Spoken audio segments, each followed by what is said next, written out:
பங்களாதேஷோடு நீண்ட நெடிய உறவு நமக்கு இருந்த போதும்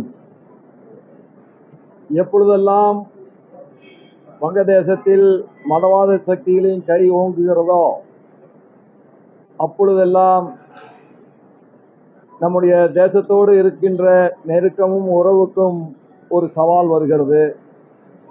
இதை எதிர்கொள்ள வேண்டிய நிலையிலே நாம் இருக்கிறோம். ஆனால் உலக அமைதிக்கு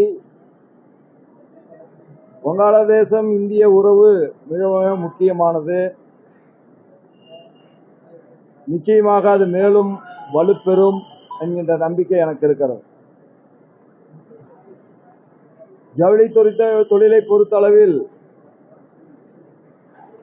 தமிழக அரசு தொடர்ந்து மின் கட்டணத்தை உயர்த்துவது என்பது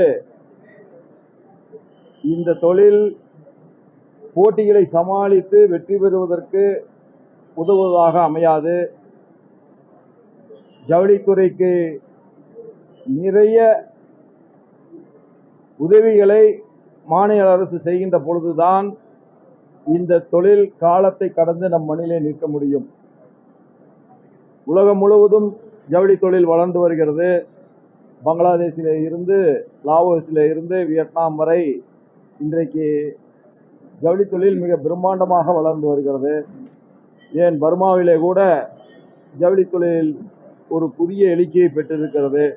இந்த சூழலில் நம்முடைய பகுதியை விட்டு இந்த ஜவுளி தொழில் வேறு நாட்டிற்கோ வேறு மாநிலங்களுக்கோ சென்றுவிடக்கூடாது என்று நினைத்தால் மாநில அரசு ஜவுளித்துறையை சார்ந்த அத்துணை பேரையும் அழைத்து அவர்களுடைய குறைகளை முழுமையாக கேட்டறிந்து உரிய உதவிகளை செய்து இந்த ஜவுளி தொழிலை காப்பதற்கான அத்தனை முயற்சிகளையும் மேற்கொள்ள வேண்டும் என்று நான் கருதுகிறேன்.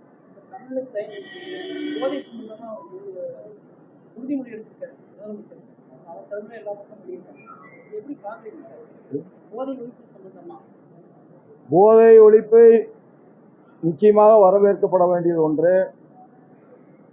கஞ்சா அதிகமாக பிடிபட்டது என்று சொன்னால் கஞ்சா நடமாட்டம் அதிகமாகிவிட்டது என்று நாம் பொருள் கொள்ளக்கூடாது.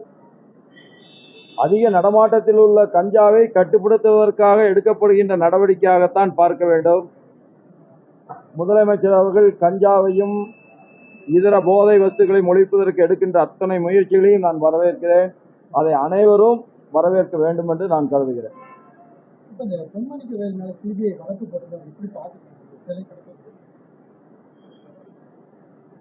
அது எந்த சூழலில் அது ஏற்பட்டது என்று தெரியவில்லை. சோதனைகள் முடிந்திருக்கிறது. அதற்கு பிறகு எந்த குற்றச்சாட்டும் சுமத்தப்பட்டதாக தெரியவில்லை. பொறுத்திருந்து பார்ப்போம்.